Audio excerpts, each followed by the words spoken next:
Olá, professora Regina, gravando mais uma aula para vocês sobre função do primeiro grau, mas falando agora dos gráficos, né?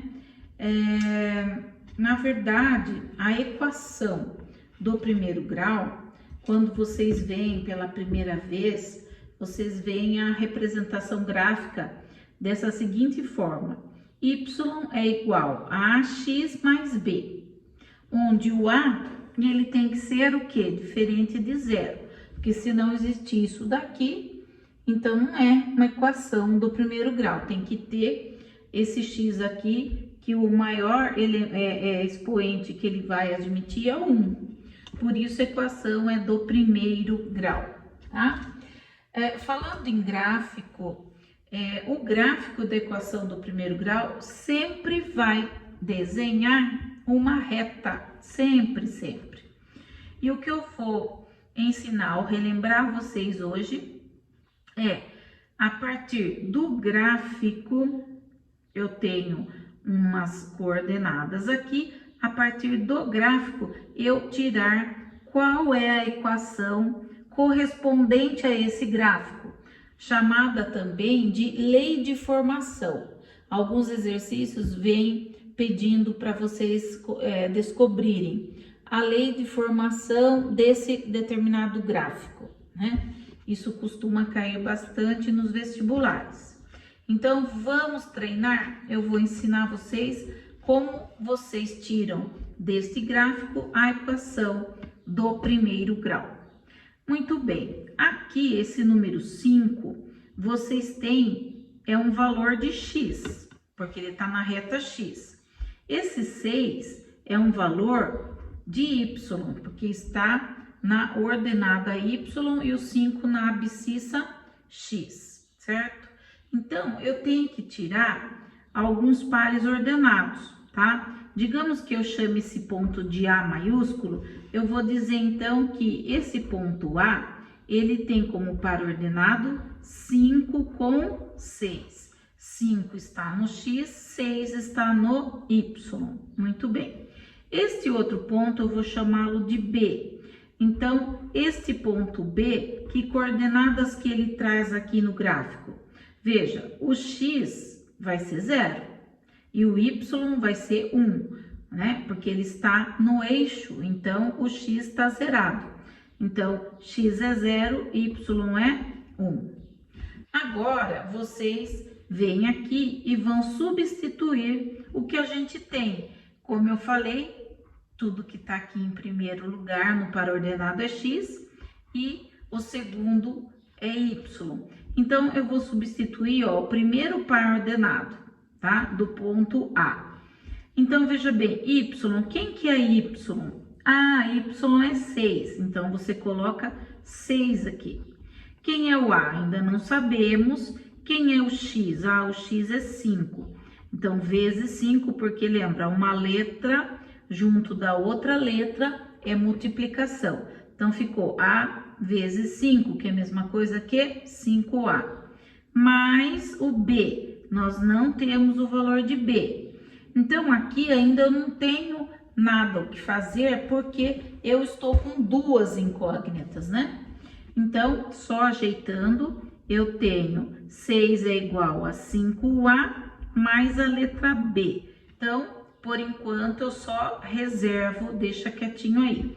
Vamos usar o outro par ordenado na mesma representação gráfica. Então, o y é quanto?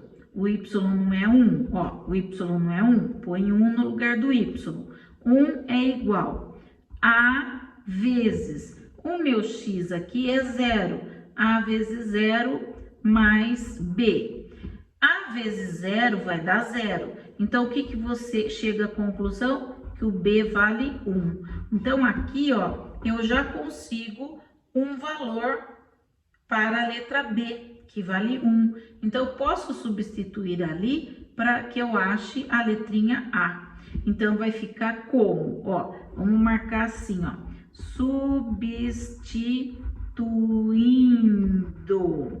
substituindo que B é igual a 1. nós vamos ter o quê? Vamos voltar ali, ó. 6 igual 5A mais o 1, porque se eu tô dizendo que o B é 1, eu tô substituindo no lugar do B. E agora? Agora eu posso achar o A, porque eu tô com uma incógnita só, né? Esse mais 1 pode passar para o lado de lá, subtraindo. Então, vai ficar 6 menos 1 é igual a 5A. 5 é igual a 5A. 5 está multiplicando, vai passar dividindo. 5 dividido por 5, o A vale 1. Então, agora, eu tenho o valor do A e o valor do B. Eu volto lá na representação gráfica e vou escrever a lei de formação que gerou este gráfico aqui, que a gente começou por ele. Então, ó, y vai ser igual, a letra A é 1, eu não preciso escrever 1x, eu vou escrever x, que é a mesma coisa de estar escrevendo 1x, né? Mais o B vale 1, então esse sim eu vou escrever, ó, x mais 1. Então, ó, a lei de formação é esta daqui, y é igual a x mais 1. Esta é a lei de formação, esta é a equação do primeiro grau que gerou este gráfico, né? Entendam uma coisa, quando você precisa sempre ter dois pares ordenados, né? Que eles vão gerar, cada par ordenado tá gerando pra gente um ponto. Eu preciso de pelo menos 2 pontos para que uma reta passe por ele, né? Pelo menos 2 pontos. Então, eu sempre terei esses 2 pontos. Porém, tem casos que a gente vai ter um segundo ponto, como esse A aqui, que você tem valor para x, valor para y, não como este B, onde um deles está zerado, né? Se você consegue 2 valores aqui que não o zero, você vai encontrar algo parecido com isto daqui, ó, que está nesse primeiro retângulo que eu fiz aqui. Daí, nesse caso, não vai sair diretamente como saiu agora. Ele vai gerar para você um sistema de equações, onde você vai colocar um sobre o outro, né? E usar o método da adição ou da substituição para você retirar as 2 letras que você precisa para escrever qual é a equação que faz com que este desenho seja desta forma. Tá certo? Muito bem. Bons estudos!